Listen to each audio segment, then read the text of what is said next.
السلام علیکم ګرانو دوستانو. د افغانستان او آیرلینډ ترمنځ د لوبو نیټه په ډاګه شوه.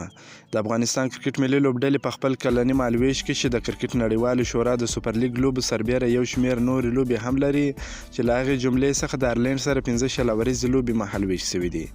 دغه لوبې چې د نړیوال شل اوريزه جام ته د چمتووالي په موخه ترسره کیږي، کوربتوب یې د آیرلینډ لوبډلې په غاړه دی چې اوس یې تازه مهالویش او نیټې په ډاګه شوي دي. د کرکټ بورډ د راپور له مخې ټاکل شوې ده چې افغان ملي لوبډله به د روان کال د اګست میاشتې له 9 نیټې څخه بیا تر 12 نیټې پورې د آیرلینډ په کوربتوب له یاد هیواد سره 15 شل اوريزه نړیوالې لوبې ترسره کړي.